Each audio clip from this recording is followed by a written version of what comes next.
अस्सलामुअलैकुम वरहमतुल्लाहि वबरकातुहू। जनाब अज माशाल्लाह नागरा बीतल माशाल्लाह पठोरे वाली बकरी लियांदी ने ते बड़े दोस्तों की फरमाइश आई कि फौजी भाई ताज़ा सूई हुई बकरी होवे जिंदे थले जनाब 1.5 लीटर दुध भी होवे और थले पठोरा होवे। ते आज जनाब दोस्तों की फरमाइश भी पूरी कर दी ने। फ्रैश सूई हुई माशाल्लाह बकरी ने थले पठोरा माशाल्लाह नागरा डब्बे दे विच ही और अबलक शेड इस बकरे नूं आख्या जाता है। और नागरा बीतल माशाल्लाह पाठी ने और खूबसूरत फेस ब्यूटी दे विच ने माशाल्लाह फेस ब्यूटी भी चेक कर सकते हैं। और वाइट आँख दे विच ते लवी पट बिल्कुल लवी पट ते लो बिरा हवाना चड्डा वेख सकते हैं माशाल्लाह चंगा हवाना चड्डा इसू ते गां दे नाल लगा भी फ्रैश सूई ते पूरी डिटेल तुहाडे कोल आ रही ने ते चंगा हवाना चड्डा माशाल्लाह इन्हें पियो जो हवाना चड्डा विखा के आंदन जी ये 4-4 लीटर नहीं बिरा 1.5 लीटर दुध दी ने तो ला बिरा बच्चा ही सेहतमंद ही ने एक्टिव ही ने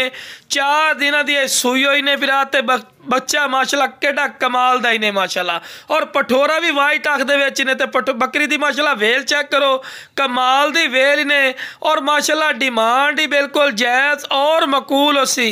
ते तुहानूं भी पता बिरा जिहड़ी ताज़ा बकरी सूई हुई होवे ना ओहदा चंगा दुध होंदा ही ने बिरा इस गल दा तुहानूं भी पता होना चाहिए। ते खूबसूरत ने सर्दियों का तोहफा ही ने। दुध की जितनी महंगाई हो चुकी है बिरा